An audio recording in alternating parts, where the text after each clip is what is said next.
Continuous po tayo sa ating online introduction for online portal. Next is all products. So all products ay may kita po natin dyan yung discount natin sa load, sa Globe, under Globe Company and Smart Company. Then 2% naman kapag discount sa mga prepaid loads like Meralco kuryente load, tsaka sa mga all cables like Signal, Satellite at GSAT. Kapag Maya cash in, tsaka GCash cash in and Coins PH, dito po kapag cash in ay may 2% po na system fee, automatic po yon. Then kapag on every 1,000 ay may 1 pesos po na rebate. Then may kita po dito lahat ng promo keyword, promo loads na available. Halimbawa sa TM, ito po yung updated ay FBM L15 na, dati ay 10 pesos. Ayan, then yung halimbawa is Maya, minimum is 100, then ang maximum is 5,000. Sa GCash, ganun din. Then, yun sa kuryente load, ang minimum is 110, then ang maximum is 1,100. Pero kapag yung ito ay 1,000 lang ang papasok sa account ni customer. Tapos cable products, ayan, yung GSAT, GPinoy. Tapos yung Signal, ayan. Pwede nyo naman po yan i-explore.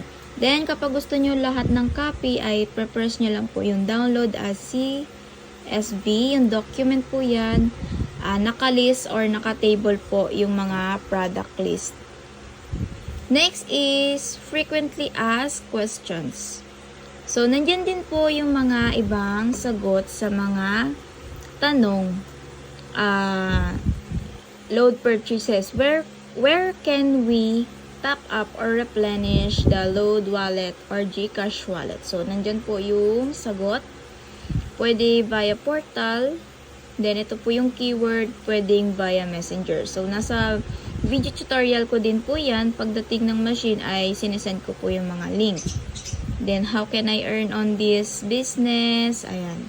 So, nandyan naman po halos lahat sa website ni Fox E-Loading. Next is sa help center. Pagka may mga tanong po kayo, pwede rin po kayo mag-direct sa kanila. If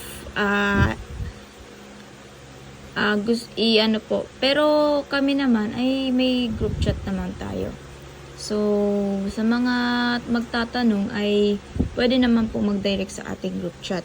Unlike po sa ibang mga distributor ng machine ay wala pong group chat.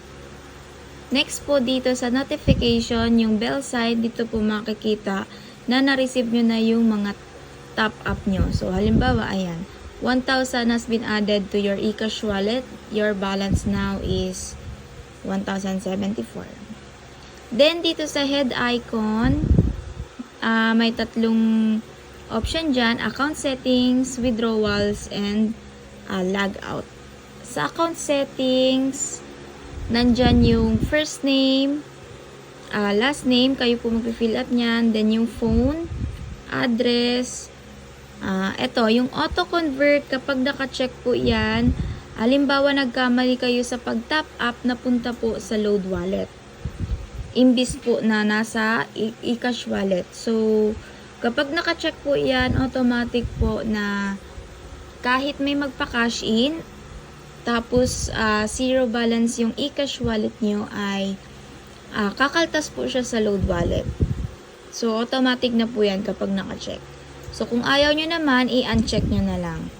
Pero may may deduction na 0.4% doon sa inyong income.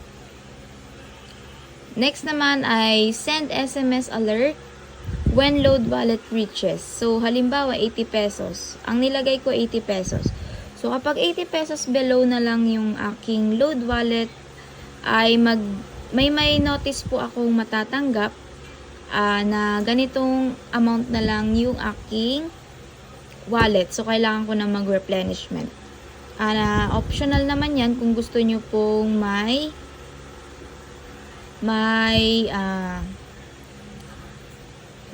notice po para sa inyo. Then, change password, new password, then confirm password. Pag gusto nyo pong baguhin ang inyong password.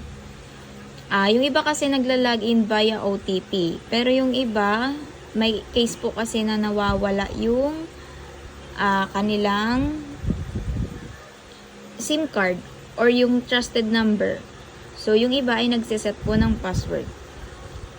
Next is withdrawals. Withdrawals ay dito naman po may kita yung peso wallet po. So, yung peso wallet kasi is bonus or rewards po yan galing kay Fox.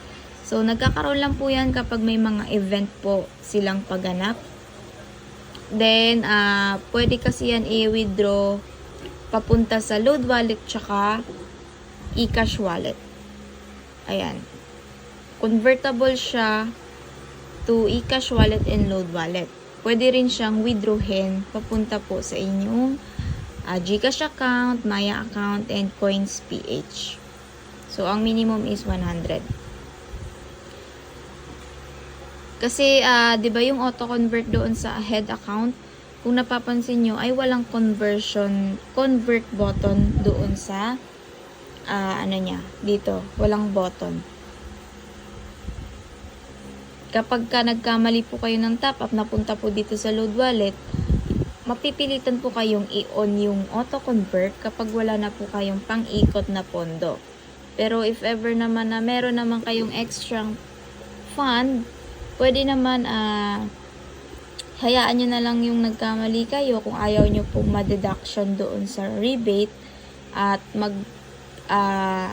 magpondo na lang po kayo ng another for eCash wallet. So, yun lang po.